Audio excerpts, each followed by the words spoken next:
Você já se perguntou por que Deus impediu a entrada de uma certa criatura na Arca de Noé?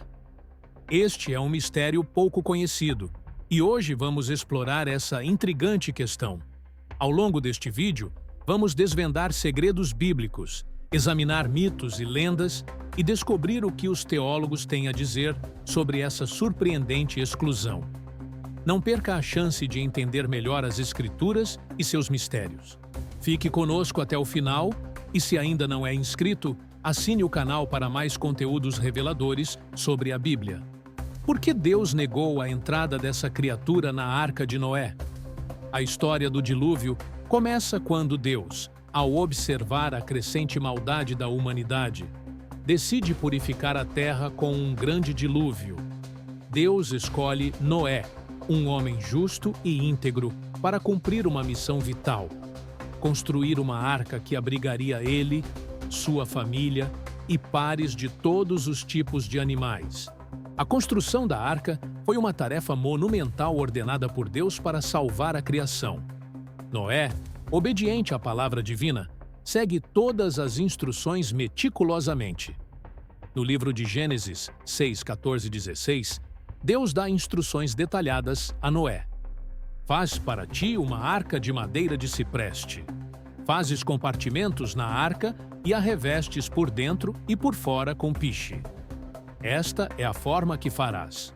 O comprimento da arca será de 300 côvados, a largura de 50 côvados e a altura de 30 côvados. Esta enorme arca deveria ter uma única porta e 3 andares, com uma janela para iluminação e ventilação. Preservar as espécies era um ponto crucial no plano de Deus. Em Gênesis 6,19, ele ordena: de tudo o que vive, de toda carne, 2 de cada espécie farás entrar na arca, para os conservares vivos contigo. Macho e fêmea serão. Esta ordem é reiterada e enfatizada em Gênesis 7, 2, 3, onde Deus instrui Noé a levar 7 pares de animais limpos e um par de animais impuros, bem como 7 pares de aves, para garantir a continuidade da vida na terra após o dilúvio. A construção da arca não foi apenas um ato de obediência, mas também um símbolo de esperança e renovação. Ao reunir todos os tipos de criaturas, Noé assegurou que a diversa criação de Deus sobrevivesse à iminente destruição. O contexto bíblico do dilúvio e da construção da arca é essencial para entender o cenário enfrentado por Noé. Sua fé inabalável e determinação em seguir as ordens de Deus estabelecem um exemplo de devoção e obediência que ressoa até hoje. Quando Noé começou a reunir as criaturas para entrarem na arca, ele seguiu as instruções detalhadas dadas por Deus. Deus ordenou a Noé que levasse pares de cada tipo de animal para garantir que todas as formas de vida continuassem após o dilúvio. Animais de todos os tipos, desde grandes mamíferos até pequenos insetos, foram selecionados. Cada criatura tinha um propósito específico no grande plano de Deus para preservar a vida na terra. Machos e fêmeas de cada espécie foram cuidadosamente escolhidos para que pudessem se reproduzir e repovoar o mundo após a devastação das águas. Os critérios usados por Deus para selecionar as criaturas eram claros. Elas deveriam representar toda a carne vivente, ou seja, a diversidade da criação de Deus deveria ser mantida. Em Gênesis, Deus instrui Noé a levar 7 pares de animais considerados limpos e um par de animais considerados impuros. Além disso, 7 pares de aves foram incluídos para garantir que todas as espécies de aves fossem preservadas. Esta seleção não foi aleatória, mas cuidadosamente planejada para manter a integridade do ecossistema e garantir que a vida pudesse florescer novamente. O simbolismo dos animais na arca é profundo e multifacetado. Os animais limpos, levados em maior número, eram frequentemente usados em sacrifícios, simbolizando pureza e santidade. Os animais impuros, embora em menor número, representavam a totalidade da criação de Deus, incluindo o que não era usado para sacrifício ou consumo. Juntos, esses animais simbolizavam a plenitude e a diversidade da vida, refletindo a capacidade de Deus de criar e sustentar todas as coisas. A arca, repleta de tantas formas de vida, tornou-se um microcosmo do mundo. Cada criatura, grande ou pequena, tinha seu lugar no plano divino de Deus. A presença de todas essas criaturas na arca simboliza a proteção e provisão de Deus para sua criação, mostrando que nenhum detalhe é insignificante aos olhos do Criador. Além disso, essa diversidade na arca prenuncia o novo pacto de Deus com a humanidade e todas as criaturas após o dilúvio, um pacto que reafirma o valor intrínseco de toda a vida. A ideia de que algumas criaturas não foram permitidas na Arca de Noé tem alimentado mitos e lendas por séculos. Histórias antigas falam de seres como os gigantes Nefilim, mencionados no livro de Gênesis, que eram descendentes dos filhos de Deus e das filhas dos homens. Esses gigantes, segundo alguns relatos, eram violentos e corruptos, razão pela qual Deus decidiu limpar a terra com o dilúvio. Além dos Nefilim, há lendas que mencionam criaturas híbridas, como centauros, quimeras e outras figuras mitológicas, que também teriam sido excluídas da arca. Essas criaturas mitológicas não têm um lugar explícito nos relatos bíblicos canônicos da arca. No entanto, a menção dos Nefilim em Gênesis 6:4 sugere que havia seres extraordinários na terra antes do dilúvio. Naqueles dias, havia gigantes na terra, e também depois, quando os filhos de Deus possuíram as filhas dos homens, e delas nasceram filhos. Estes foram os valentes que houve na antiguidade, os varões de renome.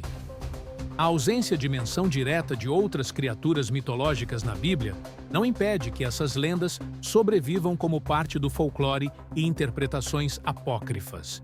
Uma comparação interessante entre os relatos bíblicos e essas lendas é a razão para a exclusão dessas criaturas nos textos bíblicos.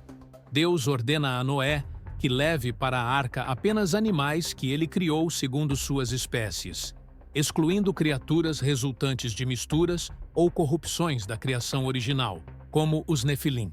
Isso pode ser visto como uma forma de manter a pureza da criação original de Deus, onde qualquer forma de hibridismo ou corrupção não era permitida na nova ordem que surgiria após o dilúvio. As razões para a exclusão dessas criaturas podem ser múltiplas. Em primeiro lugar, do ponto de vista teológico, essas criaturas simbolizavam a corrupção e a desvio dos planos de Deus. A existência de híbridos e gigantes era vista como uma interrupção da ordem natural estabelecida da criação. Em segundo lugar, a presença de seres tão poderosos e frequentemente violentos poderia ter ameaçado a sobrevivência dos humanos e animais na arca.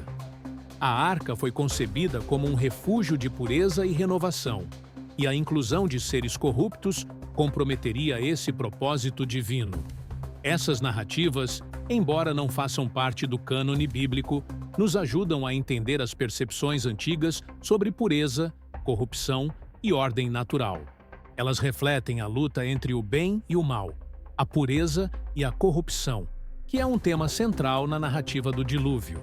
A exclusão dessas criaturas pode ser vista como uma alegoria para a necessidade de manter a integridade moral e espiritual em um mundo que frequentemente se desvia desses princípios. A exclusão de certas criaturas da Arca de Noé é um tema que gerou várias interpretações teológicas ao longo dos séculos. Estudiosos e teólogos oferecem diversas perspectivas sobre por que Deus decidiu não permitir certas formas de vida na arca. Uma interpretação comum é que essas criaturas, como os Nefilim, representavam uma corrupção da criação original de Deus. Alguns teólogos argumentam que a existência desses seres híbridos e gigantes violava a ordem natural estabelecida por Deus, uma ordem que ele desejava restaurar com o dilúvio. Os Nefilim, mencionados anteriormente e presentes no livro de Gênesis, são frequentemente vistos como um símbolo da desobediência humana e da decadência moral. Segundo essa visão, Deus decidiu purificar a terra e iniciar um novo capítulo com Noé e as criaturas que ele havia criado originalmente, sem as corrupções introduzidas por seres híbridos. Outra interpretação teológica é que a exclusão dessas criaturas reflete a justiça de Deus, descrita na Bíblia como perfeitamente justa e santa. A decisão de excluir certas criaturas pode ser vista como uma manifestação dessa justiça. Noé foi escolhido por sua retidão e obediência, e apenas aqueles que foram considerados dignos segundo os padrões divinos foram salvos. Noé é um exemplo notável de obediência incondicional a Deus, seguindo todas as instruções recebidas, mesmo quando pareciam incomuns ou desafiadoras. A obediência de Noé não foi apenas uma questão de seguir regras, mas uma profunda expressão de fé e confiança em Deus. Este é um ponto crucial que muitos teólogos enfatizam. A verdadeira fé se manifesta através da obediência. Após o dilúvio, Deus estabeleceu um novo pacto com Noé e sua descendência, simbolizado pelo arco-íris. Em Gênesis 9, 11 a 13, Deus diz: "Estabeleço o meu pacto convosco. Não será mais destruída toda a carne pelas águas do dilúvio, nem haverá mais dilúvio para destruir a terra. E disse Deus: Este é o sinal do pacto que ponho entre mim e vós, e entre toda a alma vivente que está convosco, por gerações perpétuas." Este pacto é um compromisso de Deus para nunca mais destruir a terra com um dilúvio, e o arco-íris serve como um sinal visível dessa promessa. O novo pacto também é um lembrete da misericórdia e graça de Deus. Apesar da destruição causada pelo dilúvio, a decisão de Deus de salvar Noé, sua família e os animais na arca demonstra seu amor e compromisso com a criação. O pacto com Noé é visto como uma renovação da aliança original de Deus com a humanidade, enfatizando que, apesar da corrupção e do pecado, Deus continua a buscar um relacionamento com suas criaturas. O dilúvio e a arca de Noé servem como um lembrete poderoso da justiça e misericórdia de Deus. Eles simbolizam a destruição da corrupção e a esperança de um novo começo, livre da maldade que havia consumido o mundo. A história também destaca a importância da obediência e da fé, mostrando que aqueles que seguem as instruções divinas e confiam em Deus são recompensados com a salvação. Além disso, a exclusão de certas criaturas da arca pode ser vista como uma metáfora para a necessidade de eliminar o mal e a corrupção de nossas próprias vidas. Assim como Deus purificou a terra, somos chamados a purificar nossos corações e mentes, buscando viver em alinhamento com os princípios divinos. Este processo de purificação e renovação é central para muitas tradições religiosas e espirituais, e a história de Noé nos oferece um exemplo poderoso de como isso pode ser realizado. Espero que essa exploração dos mistérios da Arca de Noé tenha iluminado algumas das questões que você pode ter sobre essa fascinante história bíblica. Continue a nos acompanhar enquanto desvendamos mais segredos e profundezas das Escrituras. Se você gostou deste vídeo, deixe seu like, compartilhe com seus amigos e se inscreva no canal para não perder nenhum conteúdo novo. Que Deus te abençoe e até a próxima!